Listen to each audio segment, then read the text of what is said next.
DG Stéphane Balamwange Congo ya Lumumba Congo Tafachi Beton Tangwe koki oyo Tangwango yango yo ekoki Tolanda kango Papa Stéphane Balamwange Oh yeah yeah.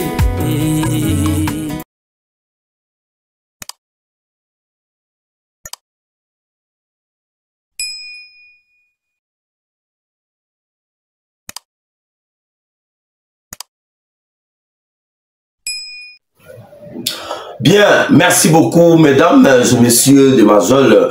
Vous êtes chers compatriotes, vous nous suivez de partout. Nous sommes Tango Ekoki, nous sommes là, c'est pour vous informer, c'est pour vous donner les informations particulièrement et précisément dans la ville martyre de Goma où nos confrères ils sont en train de vivre des moments tumultueux, des moments de calvaire, des moments très difficiles. Nous partageons la douleur, nous partageons tout ce que les ennemis de la République, M. Kagame, avec en complicité avec M. Kabila, avec M. Nanga sont en train de faire sur notre compatriote, nos confrères Oyo Bazali na niveau Yago. Et c'est moya mingi kokuta lisu liboso na bino mokona lelo ezali wa bino mwana mosana bino le combattant de l'IDPS notamment le défenseur de la République des intérêts de la République démocratique du Congo Mara Bobola. Nous sommes là c'est pour parler la République, c'est pour parler la diplomatie, c'est pour parler l'économie, c'est pour parler l'avenir de la République démocratique du Congo, c'est pour parler comment nous pouvons regrouper tous les intellectuels dans notre pays afin que nous puissions développer le pays de Lumumba, le pays de Bakanza, le pays de Baimbo, le pays notamment de Kimbangu, le pays notamment de Félix Antoine Tshisekedi Tshilombo, le pays des Congolais, du Canada, de l'Afrique du Sud, de la France, des États-Unis, et alors pourquoi pas les Congolais même du Rwanda, ceux qui avaient accepté de voter en 2023. Tozolinga ba Congolais wana tolingi ba Congolais oyo te bazolinga kokende kozwa minduki pona koya kobengana Tshisekedi na bokozi. Si Tshisekedi est chassé du pouvoir lokola biso ba Mara Bobola oyo na kozwa nzela na ngana zongi soki kote ya zongo na tracé na kei Centrafrique na kei Tchad Balamwange ya kotracé keso okananga abimi Angola kei yankole lokola utaka kote ya Matadi akumi nzela kei donc topanza ni chaîne ekufi, c'est-à-dire que nous n'avons pas droit à l'erreur. Voilà pourquoi tous à chaque jour pour la informer bidon. Puisque nous parlons de la situation sécuritaire à Goma, Monsieur Kagame, en perte de vitesse par les soucis de s'opposer, de faire échouer la vision du chef de l'État, la promesse du chef de l'État. Oyaloba qui est que il y a une riposte vigoureuse oyo ezali en cours oyo tokopesa ba agresseurs et puis na ba patins na bango. Qui sont les agresseurs, chers compatriotes? Qui sont leurs patins et qui sont ceux qui soutiennent les agresseurs? Toutes ces réalités, nous allons vous dire, mais ce qu'il faut savoir, par ces soucis, M. Kagame a pris un avion d'urgence. Je dis bien, M. Kagame a pris un avion d'urgence vers une destination inconnue. Mais ici, la précision aujourd'hui, il y a deux pays où M. Kagame a vu avion accueilli. Il y a d'abord Washington pour aller négocier avec M. Donald Trump. Afin que M. Donald Trump ne puisse pas alors, en ce moment, d'insécurité dans le dossier où ils ont le Canada, la République démocratique du Congo. Que les États-Unis voient de loin Makambo où ils ont le Canada Congo à sa position. Alors, deuxième information, Malobi, M. Kagame a vu avion d'urgence. Accueilli bon à niveau ya nini, accueilli à niveau ya Turquie. Allez négocier avec le président turc et qu'on permettre à Zoa Bongo soutien à Turquie. Oyo yoba pesa minduki pour la koluka koya kote le Tshisekedi. Voilà un peu la sortie immédiate. Il y a M. Kagame abimi Rwanda par la vitesse et de manière urgente. Mais pourquoi ce voyage intervient en ce moment? Pourquoi le voyage de Kagame est intervenu en ce moment? Ça, c'est notre premier sujet. Est-ce que les États-Unis akoyamba Kagame? Est-ce que Washington akoyamba Kagame? Est-ce que Ezali cabinet, il y a Donald Trump ne akoyamba ye? Parce que Donald Trump azali républicain. Est-ce que M. Kagame akokende et pas na Joe Biden? Oyo azali ancien président de la République. Oyo azali démocrate. Groupe ya ba Clinton. Oyo basalaka nyonso pour que Kagame asala koboma na este appuyer ba minéraux na biso et puis asala nyonso azali kosala. Est-ce qu'on va recevoir M. Kagame na niveau des États-Unis? Alors, de l'autre côté, est-ce que le président turc, Oyo chef de l'État, Ayambaka et Awana Kinshasa, est-ce que celui-là a kolinga ko pesa bongo président turc M. Kagame Bamakamoza Koluba? Mesdames et messieurs, ne quittez pas. Suivez alors notre deuxième sujet. Avec le deuxième sujet, les carnages na niveau ya ville ya Goma. Les carnages et quelle devient alors la réalité ou alors la vie quotidienne dans la ville de Goma. On nous signale que dans la ville de Goma, la panique est totale. La panique est totale. Et les confusions s'installent. Et maintenant, les Ouazalendo, les FARDC ont réussi à encercler la ville de Goma. Depuis heures, avec l'arrivée aujourd'hui dans notre pays d'une force sud-africaine. Une force sud-africaine est annoncée en République démocratique du Congo. On signale déjà 700 à 800 militaires. On a commis déjà dans le niveau, il y a République démocratique du Congo. Cyril Ramaphosa, c'est vrai qu'avec les États-Unis, ça ne passe pas. Mais pourquoi Cyril Ramaphosa a dit qu'on soit militaire sud-africain, malgré qu'il y a Koufaki dans le Congo? Mais a dit qu'on soit 700 à 800 militaires sud-africains à Tindi Bango dans le Congo. Entre-temps, les Tchad, avec les risques, au Bazali dans le niveau de Centrafrique, au Bazali dans le niveau de Tchad, Bazali peut annoncer dans le Congo. L'armée burundaise, Aza déjà dans le Congo, déjà a infligé une lourde perte dans le niveau, il y a province, il y a Sud Kivu. Mesdames et messieurs, nous allons essayer un peu d'en parler. Tokosolo la Makambouana. Le troisième sujet d'Abisso, les chefs de l'État en ce moment, les chefs de l'État restent déterminés pour la Koluka Kobunda Bitumba. Mais avant de dans la discussion, veuillez un peu Kolanda, tout le monde a makambo ya sécurité, tout côté dans makambo ya information où ils allaient à Miké. Basungoli bafungoli ba yebisi biso na niveau ya Lumbashi, na niveau ya Tanganyika. Insécurité ezali kuna na moyen moko pas possible. C'est-à-dire que les hommes en uniforme avec le tenue des FARDC, comme côté la bateau na bandako, comme kokende ba côté la bateau na bandako, obimisi mbongo, obimisi eloko nde batiki. Soki eloko ezate, bango baluki moya ya kosala nini babomi. Population le quoi pesa vigilante. Je m'excuse. Population le quoi sera vigilante. Bakei Kouresi Bakani des militaires. Na Mopata, si je ne me trompe pas, dans le village, dans le territoire de Mopata. Babomi des FARDC, des hommes en uniforme, on va dans la FARDC. Le gouverneur de la province a instruit ma service compétent, ma responsabilité. Mesdames et messieurs, une autre information, ils allaient que les ennemis de la République, Boumoni a la photo, bato balata soutani, na bato basimba minduki, bakutani quelque part. Je ne vais pas en parler là où bakutani. Bazo ke negosolo makambo Congo sans que le commandant suprême appelle sa bango autorisation. Le ministre Patrick Mouyaya alobaki que bato balata soutani, bazana mandat mokote ya chef de l'État, ou ya pesa ki bango pona ko kende ko engager eloko babengaka nini république. Pour la négociation. Bazo kutana, bato balata soutani, na bato bala basima minduki pour la renverser pouvoir. Bazo sur le moment tout ça pour le awa. Parce que toujours banga baka na chaîne na biso, les amants chaîne les sarabiso, les chaîne esa la ke bamara bobo la toza ndenge toza boy parce que jusqu'à présent le chef de l'État a nommé nano ngaité.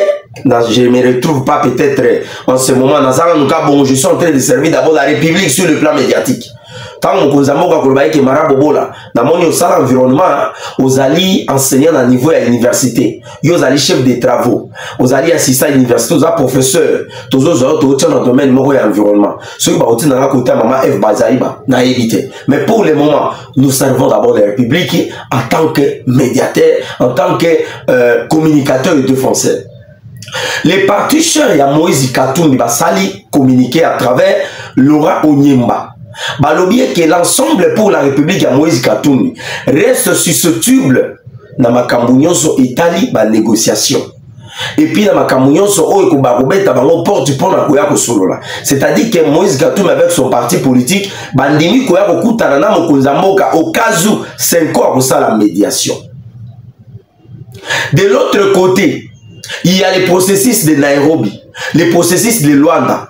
Nous demandons en ensemble pour la République de s'adhérer à la vision du chef de l'État. Il y a kokota na processus, il y a Nairobi, na Luanda. Oyo sommet Salamaki na SADC entre EAC na SADC na niveau ya Dar es Salaam na Tanzanie. Bakota toye banini au Salam. Mais dans l'entretemps, le chef de l'État a préparé une riposte. Mesdames et messieurs, puisque nous parlons des ripostes, je vous ramène maintenant à niveau ya premier sujet d'ambition. Mais c'est Kagame a eu avion d'urgence. Awa toza koye bisarabino awa. Au moment où chef de l'État, biso tozali koyamba ba confession religieuse. Au moment où bato balata sultan, baza kokende kokutana bato o basimba minduki. Oyo baza kobenga soki mesenanga, soki na mese Wilingoma et consort. Je ne vais pas parler un peu en profondeur parce que nazobo ya bakanga chaîne na biso.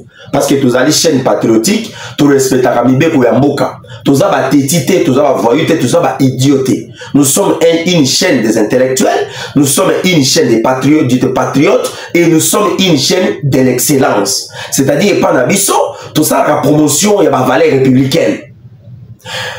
Kagame a eu avion d'urgence à un niveau, il y a Washington. C'est-à-dire, à partir de Washington, Kagame a sali agenda na yeke soki a Washington, il va atterrir à niveau ya Turquie. Soki a yé na niveau ya Turquie et il va passer peut-être na niveau ya Qatar. Kagame est en tournée. Babenga ngo tournée mondiale, tournée sphérique.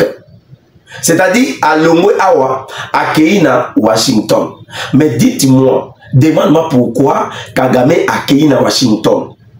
Kagame est allé à Washington parce que a eu déjà des signaux forts. Quels sont ces signaux forts? Le chef de l'État en ce moment a renforcé les diplomatie militaire. Avec Madame Thérèse Kayikwamba, le président de la République a instruit la Madame Thérèse Kayikwamba, la ministre des Affaires étrangères. À Yévissi, en ce moment, nous voulons savoir les pays qui sont alliés avec nous de manière sincère et les pays qui sont prêts de combattre aux côtés de nous. Et c'est ce que vous avez constaté que le président Cyril Ramaphosa, même au niveau de leur Assemblée nationale, ils sont en train de s'inquiéter que comment une seule localité et Koki Koya couper sa leçon avec deux grandes nations comme la République démocratique du Congo et l'Afrique du Sud, les deux grandes puissances au niveau d'Afrique. Je parle de puissance économique et je parle de puissance démographique et socio-culturelle. Le Rwanda, c'est un petit pays. Mais c'est Kagame accueilli à vue avion. Le qu'on a compris que sur le plan diplomatique, les chefs de l'État Félix Antoine Tshisekedi Tshilombo avec Madame Thérèse Kayikwamba, ils sont sur le point de convaincre les États-Unis d'Amérique. Pourquoi ils vont convaincre les États-Unis d'Amérique? C'est parce que les États-Unis d'Amérique ont un droit de veto. Même dans Makamuzel Kolikana Est, avec un seul coup de fil, les États-Unis d'Amérique pétèrent toutes les voies des armes. Orgueil nyoso nanga sala. Orgueil nyoso wilingo maza sala. Basi nyoso wilingo mazui na niveau ya Rwanda. Soki seulement États-Unis a bengi. Basi wana nyoso bomoni na ba réseaux sociaux. Wilingo mabakobo ya ye et pas na basi wana. Lolendo nyoso mesenanga za sala. Avec un seul coup de fil. Ba Rwanda wana nyoso bakotika Goma et puis bakokende. C'est comme ça que le président de la République a comprendre que nous devons accentuer la pression sur le plan diplomatique. Parce que les Rwandais aussi jouent aussi une carte d'abord à plusieurs options. Il y a une carte sur l'option diplomatique, il y a une carte sur l'option militaire et il y a encore une autre carte sur l'option médiatique. Et ça dit ma carte avec plusieurs options. Oh, mais c'est Kagame Azali au travail. Sur le plan diplomatique, Kagame a réussi à convaincre l'humanité. Washington, pardon, les États-Unis d'Amérique, la Grande-Bretagne, la Belgique, la France, la Pologne, la Suède et consorts a réussi à convaincre le bango que moi j'ai des minéraux. Le col à Nazali na ma minéraux.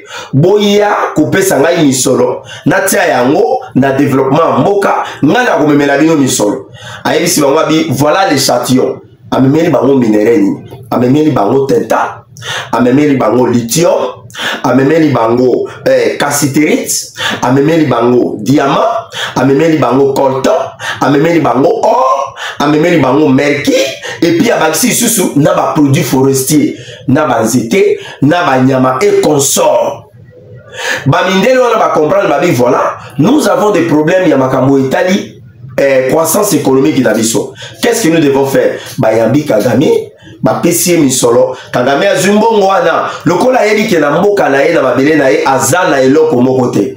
Abengi Kabila, abi créé AFC. Bakoya ko appuyer M23 ezaki en 2012. Abengi Willy Ngoma, abengi Sultan Makenga, abengi Laurent Kunda. Ayebi bango lobi bon voilà, boya kozwa, oui avec d'autres personnes. Si je me trompe avec Laurent Kunda, ayebi bango bozwa misolo bo créer biloko na boke na Congo, boke de copier. C'est comme ça que les États-Unis d'Amérique, avec ces multinationales, bazo kende koyebi c'est pas na Donald Trump. Parce que Donald Trump a zala qui prêt, Yako Benga, mais c'est Kagame, je ne vais plus attendre un seul clopitement de balle na niveau ya Goma. Na linina yo kate da 48 heures, que non, il y a un seul militaire rwandais ou ya zala niveau ya Goma. Et c'est qu'il faut respecter la souveraineté à Mokawana, et c'est qu'il faut respecter et donc bengi les respects frontaliers. Où il y a ma frontière autorité et pas dans ma père, il y a ma colonisation, il y a ma colonie, ma colonisateur dans Bisson. C'est comme ça que le multinational va créer ça, mais c'est Donald Trump. Yozo linga kobengana Kagame na Congo. Mais vous savez que les États-Unis ont des problèmes sérieux. Vous avez déjà signé des décrets pour les États-Unis na makambo ebele. Mais la Chine de l'autre côté monte à puissance. La Chine est au Congo. Ce qui biso ba Rwandais tout le monde na Congo avec les M23. Ba matière première autres na Rwanda. C'est-à-dire que la guerre maintenant sur le plan numérique, l'économie numérique aujourd'hui, où ils allaient soutenir à travers les matières premières et dont on retrouve les gisements à niveau à Congo, ils allaient peut déranger, mais c'est Donald Trump, mais c'est Kagame a vu avion rapidement à Washington. Tant à Washington, est-ce que ils allaient bureau? Il y a M. Trump, il y a cabinet, il y a Maison Blanche, ou bien Ezali bureau privé à Donald Trump, ou alors Ezali bureau, il y a homme d'affaires américain. Aux Zuba Apple Wana, aux Zuba Nokia, aux Zuba Mitsubishi, aux Zuba Boeing, aux Zuba Maison Wana, Tundra, Maison et Bilo va fabriquer à Bilo Wana. Est-ce que Baronne va koyambaye? Mais ce qui est sûr, ils ont que les cabinets d'affaires, il y a des Américains qui bengi Donald Trump rapidement, bengi M. Kagame rapidement, pour na kokutana na bango basolola, pour na koluka koyeba comment ils peuvent faire la sortie des crises. De l'autre côté, le président de la République, à travers Madame Thérèse Gaïkwama, il peut proposer aux Américains recette na bango balobi na place que bokende ko boma na Congo. On chiffre déjà 12 millions de victimes au Bakoufi. Toujours un massacre à Bakishishi.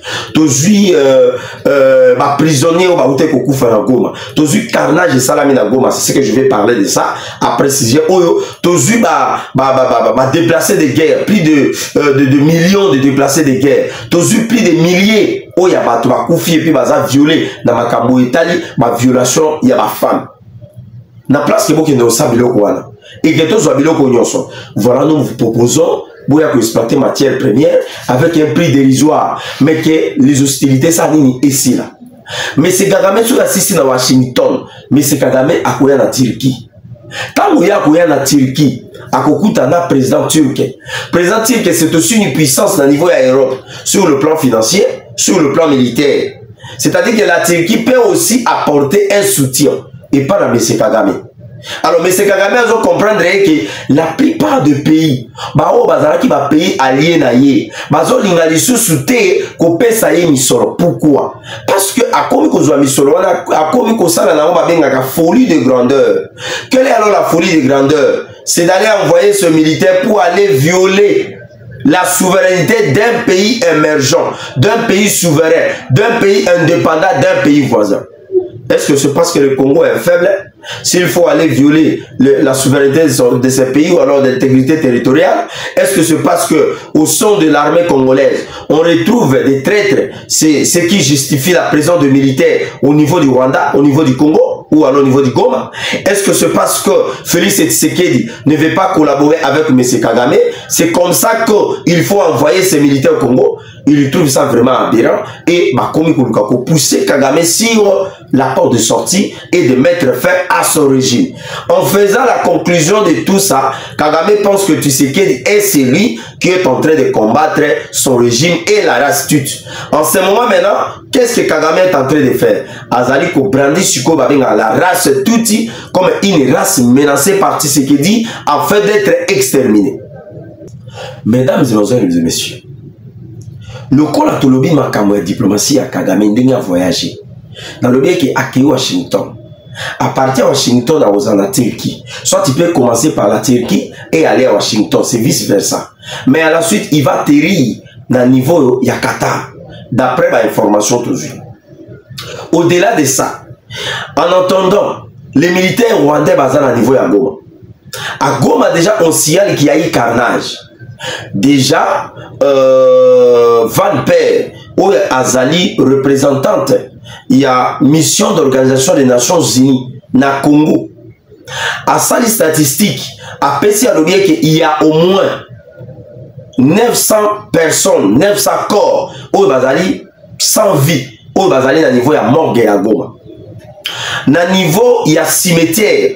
Où ils allaient cimetière de l'Institut national industriel de Goma. Voilà, le cimetière national le cimetière de l'Institut national industriel de Goma. On signale qu'il y a des corps où bah même en Okuna, d'autres corps ils allaient emballés par des couvertures, d'autres corps on a mis ça dans les sacs, d'autres corps on a amené ça seulement comme ça. Et puis, les agents de Croix-Rouge qui sont là, des sécurité dans l'eau. Et puis, on dit il n'y a plus d'espace. Pendant que Tumba, non, pendant que Kunda, Bakor, il y a de l'autre côté, on signale que Zana Bakor Moussoussou, Oyo, Congolais, na solidarité de Zagalango, Timolikaka, Timolikaka, Mabele, na Maboko, parce que Brèche, Okozoawapi, Congo, Okozoawapi, Oabengaka Pau Okozoawapi batimolika kana bité de banzete bakundi bakor na hôpital où ils allaient des références à Goma n'en parlons pas. Les corps des militaires rwandais ils allaient kuna à un nombre vraiment indéterminé. Alors puisque Kagame azako lingate et que non ba fungola notamment bazwa Rwanda et que ni na niveau ya mboka na ye, c'est comme ça que Kagame accueille koluka rescousse na niveau ya Washington. Pendant ce temps, bakor Rwanda et Koufi wana, ils ont risqué de sa épidémie sur place dans la ville de Goma. Épidémie est kozala nini solo ya mabe. Solo ya bibembe o Koufi ya bandeko na biso. Je suis vraiment désolé. Et comme ça là que bakor wana et banako repousser ba solo. Et ça va créer une épidémie et ça va risquer encore de se dégénérer encore. En ce moment ce qui épidémie bimi na Goma. L'aéroport de Goma eza ya kokanga. Ba détruire ba benga la tour de contrôle. Les FARDC occupent une partie, les M23 occupent aussi une partie. Pendant ce temps, le Conseil des Nations Unies des droits de l'homme, Basengi na M23, de quitter le territoire congolais. Basengi na M. Kagame de retirer ses troupes. Mais jusqu'à présent, aucun signe de retrait. Il y a un militaire rwandais au Bazali na Goma. Et puis il y a libération pour permettre le réaménagement, la restructuration encore. Il y a aéroport. Parce que l'aéroport n'est pas se retrouver là. Même à ce moment, il n'y a pas moyen que l'avion atterrisse. Au moins qu'ils aient un hélicoptère ou un petit porteur. Parce que va détruit, va lancer ma bombe, va lancer ma explosif et ils ont tout détruit. Même, comment on appelle ça, nature de contrôle, place sur orientation, voilà, soit tel côté, tu dois atterrir de tel côté, voilà, soit telle piste, exact. Les agents de l'aéroport, au l'aéroport, il y a DGM, il y a RVA, pardon, il y a l'aéroport, bazali bloqué dans Bandako. En même temps, Madame Bitou Keïta, où yazali aux représentantes, non, la représentante spéciale, il y a secrétaire général, il y a ONI, na niveau, il y a région, il y a Grand Lac. Il y a peu à petit point de vinaye, que Sengel va fondre l'aéroport, il y a Goma, pour permettre les ravitaillements et l'acheminement, il y a aide humanitaire. Où t'as par-ci par-là, par-ci par-là, il y a même des Congolais, où on va déterminer à côté de Bilamba, à côté de Bakissi, à côté de Consona, à ONG international, pour la population à Goma. Mais l'aéroport reste toujours fermé. En même temps, il y a encore une autre question. Où ils allaient sur place dans la ville à Goma. Ils allaient que la tension reste toujours permanente. La population ne sait pas quoi faire. Parce qu'il y a des bandits armés. Où ils peuvent créer, qui va collaborer avec M23, qui collaborer avec les militaires rwandais, comme ils comptent la bataille de Mandako, pour rationner Bango. Au Pesimbongo, Batikio. Au Pesimbongo, Bamati. Il y avait une vidéo comme ça que vous avez vu, des gens vêtus, détenus simples comme ça, avec des armes, qui exigeaient, la partie est $500. C'est-à-dire, vous donnez $500, on vous laisse. La partie est $500, il a une. Là, il peut soigner, vraiment, ils ont raté, il a évité. Pierre Balobagabon, la partie est $500, Minaïda. Ah, vraiment, soyez, il faut le connaître, ma soyez. Il faut le connaître, ma soyez. Il faut le connaître, ma soyez. Qui n'y a rien daté. Non, qui n'y a rien daté. Il faut le connaître, ma soyez, parce que soyez, ils allaient parmi la langue nationale d'Abisso. Alors, insécurité, on a, ils allaient vendre. De l'autre côté, mouvement et bateau, ils allaient incertain. Circulation libre, ils allaient sous-souter. Les M23 ont tout détruit.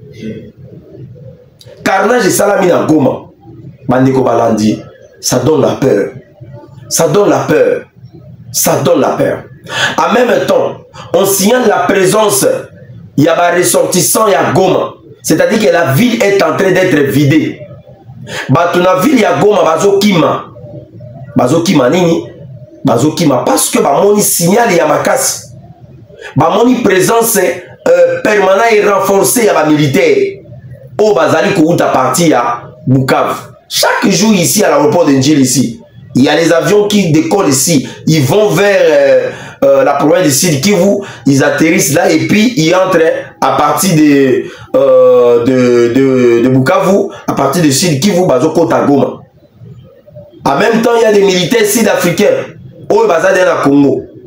Bazali à Congo, Bazali à niveau, il y a Lumbashi parce que il y a encore une autre présence, il y a insécurité, parce que Kagame veut nous attaquer partout. En même temps, il y a les forces tchadiennes qui arrivent. C'est-à-dire, population déjà, ils ont une psychose incertaine, ils ont s'installer. Alors, tant mieux, dans ces réfugiés dans Burundi, dans ces réfugiés dans Kampala, dans grande barrière où ils allaient, il y a sorti à Rwanda. En tout cas, ceux qui moyens qui ont sa vidéo, mais moyens on n'a pas bien traité cette vidéo. Alors, moi, sa vidéo en alors, si vous pouvez nous contacter, tout continue la vidéo, vous allez voir même des photos où on montre des compatriotes mélangés de toutes sortes. Bazako Bima, oh Bazako Kende Wapi, Bazako Kende, Bakima Bujumbura, parce que quelque chose de mal pour libérer Ville à Goma, ils ont se préparer. Mesdames et messieurs, tu sais ça qui dit que le président sud-africain a interdit l'importation de la matière première dans le niveau de l'Afrique du Sud. Ou dans le niveau des États-Unis. Les États-Unis n'ont jamais eu un pays africain jusqu'à aujourd'hui. Je parle d'un pays les musées sont passés, qu'on sort, mais un pays, Oyo Azali na capacité à côté de Mela, ambition. Sur le Ramaphosa, après avoir annoncé que le Rwanda doit corriger, doit quitter les troupes, doit quitter les territoires congolais, avec ces troupes et cesser les hostilités et que la paix revienne immédiatement dans la ville de Goma, à Outiko Kata, il y a une exportation de matières premières. Ça risque de basculer, non pas ça risque, ça va basculer, ça va dégénérer dans ma cambo économie, il y a les États-Unis. Parce que les États-Unis d'Amérique gagnent au moins 25 milliards de dollars chaque année. Chaque année, non, chaque mois. Non, chaque année, oui, chaque année. À partir de matières premières, oui, en Afrique du Sud. Cyril Ramaphosa, l'axi pénal africain. Et là, maintenant, ça annonce maintenant une future guerre entre le BRICS et quoi? Et l'OTAN. BRICS, wana, Oezali. C'est-à-dire que BRICS, toujours coûte à Brésil, Russie, Inde, Centrafrique, quoi encore, la Chine, BRICS. En même temps, l'OTAN est permanent. Est-ce que Makambo et Kobo Tabaramote, Cyril Ramaphosa, a goûté dans les militaires étaient dans le Congo. D'ailleurs, les militaires qui étaient dans le compte, il y a samedi ici, ou dans Goma, dans la province de Nord Kivu, ils signaient Bazonga. Mais là, il vient d'envoyer 700 à 800 hommes bien équipés avec des matériels. Qu'est-ce qui s'annonce? Il y a quelque chose qui s'annonce. Nous restons déterminés, nous restons de cœur avec nos compatriotes au Bazali à niveau de Goma. Nous restons très partagés à niveau Yabande Gonabiso, Bazali à niveau de Goma. Mais il y a une information, ma PC, c'est par rapport à ma banque. Oui, par rapport à ma banque, parce que ma banque est fermée et la population risque de craquer. Alors, moi, je vais ma banque parce que tension est monté avec ma pillage au Salama. En tout cas, moi, je vais ma banque. Alors, dans une détail, il y a information à la détail je crois que nous allons en parler de ça dans nos prochains numéros. Mesdames et messieurs, Esengo, Ezalaki Amingi, Yakolana Biso, Bolandaki Wana, Wabino Mboka, Maraboula, combattant de l'UDPS, combattant de la lutte contre les antivaleurs, les inégalités sociales, le combattant pour le développement et l'émergence de notre pays, celui qui soutient les chefs de l'État, malgré les douleurs, malgré ces moments où il a réussi empoigné notamment de l'épée au niveau du dos par M. Corneille Nanga, appuyé par M. Kagame le sanguinaire. Je crois que tout le monde a le sous Nicolo Oezalikoya. Nous vous félicitons, Tofesi, Matondo Rabiso et Pana, technicien. On n'a pas oublié notre boss Stéphane Balmont, ils m'ont bien aimé. Tobo sanitaire, Chris Monde, ma soeur, que le Seigneur vous bénisse, je vous aime beaucoup. Malgré Nicolo, dans mon je suis dans l'église, n'a évité Soki, ok, Soki, n'a pasteur Paul, je ne sais pas. Merci beaucoup et on se retrouve à très bientôt. Merci. N'oubliez pas de vous abonner. N'oubliez pas de commenter, mais évitez les insultes. Faites-nous savoir les critiques. Faites-nous savoir nos erreurs. Proposez-nous des pistes de solutions et ça va nous aider. Ça va nous donner encore de force et de réconfort. Dites-nous à quoi nous devons faire. Dites-nous où se trouvent les erreurs. Bon, là, ça sur place, parce que nous sommes une chaîne patriotique. Nous voulons l'excellence. Et pour avoir l'excellence dans la vie, dans tous les domaines, il faut améliorer ce que vous êtes en train de faire. Pour que nous puissions améliorer, nous avons besoin de vos commentaires. Dites-nous, M. Mara, vous parlez un peu trop français. M. Mara, vous parlez un peu trop lingala. M. Mara, vous êtes un peu trop rapide. M. Mara, il faut aller dans le sens comme ça. Insulte-te. Ce que vous finissez, vous émettez. Ce que vous commentez, vous pécivez sur proposition, bien, nous allons toujours, vous serez toujours content. La pessimité n'a pas d'agir mal à Mikolo Belé. Dans ce temps, je suis comme on a non qu'on a nous avons pas mon on a beau sanitaire Pasteur John dans niveau. Il y a Londres dans beau sanitaire beau-frère Nangai Toto Mongala. Dans niveau, il y a États-Unis avec sa femme, ma collègue Esther Enyanga, la Pesivino, Bongo, Mbote Nzambe, Apambolabino, que tous les Congolais, tous à la INI, tous à la Simambo, Ganabiso, notre pays, et Sengeli, Tangoye, Sukuto, Aroya, Kuzwaba, Nanaye, Akuta, 2 345 410 km². Quelqu'un me disait, Marabobo Lozana, sont montés à l'Iwa. Naïbi Senabi, Moussala Toro Sala, Eza Lokola, Moussala Yé, soit Sala qui devant Lucifer. Moussala Yé, soit Sala qui sur la croix. C'était la crucifixion de Jésus-Christ sur la croix. C'est ce qui avait libéré l'église aujourd'hui. Ah, j'aime ça quand mon pasteur Clovis et mon grand frère, quand il parle de ça, même le jeune pasteur Pierre. Ni t'était la mort de Jésus-Christ sur la croix. Aucun chrétien aujourd'hui ne pouvait avoir le pouvoir de chasser les démons. C'est parce qu'il y a eu la mort de Jésus-Christ sur la croix. C'est-à-dire que Christ a affronté les diables sur la croix et a donné la liberté et la souveraineté à tous les chrétiens dans le monde entier. Aujourd'hui, nous pouvons taper la poitrine qu'au nom de Jésus, nous pouvons chasser les démons. C'est comme ça que ce qui se passe aujourd'hui dans notre pays, nous les marabouboul, avec les Stéphane Walamoye, avec tant d'autres personnes, avec Jésus encore et tout le monde, nous sommes derrière la vision du chef de l'État. Nous combattons toute personne qui viendrait avec l'idée de prendre le pouvoir par les armes. Et surtout l'idée de faire la balkanisation dans notre pays. Ça ne passera pas. Ce vieux projet de la Belgique, accompagné de l'Union européenne, à travers les résolutions de la conférence de Berlin, ça ne passera pas. Aucune résolution de conférence de Berlin, ça ne passera pas à travers Nanga. Si Nanga pense que le vieux projet de la balkanisation va passer à travers lui, où il est manipulé par M. Kagame, nous disons à M. Nanga de cesser ce chemin de la diabolisation, ce chemin diabolique de prendre les armes, de tuer ses frères pour avoir le pouvoir. Il y a plusieurs façons d'avoir le pouvoir. Le pouvoir, on les négocie, le pouvoir, on les combat, comme nous, les personnes, nous avons fait. Zambé Yapambolabino, restez patriote, restez nationaliste, restez souverain, restez déterminé. Sans la paix, que la paix quitte nos esprits et nous allons gagner avec Dieu, avec le commandant suprême. Tous nos encouragements au chef de l'État, Félix Antoine Tshisekedi Tshilombo, que la paix quitte nos esprits. DG Stéphane Balamwange, Congo ya Lumumba, Congo. Fachi beton tango ekoki oyo tango yango yo ekoki tolanda kango Papa Stéphane Balamwange oyeye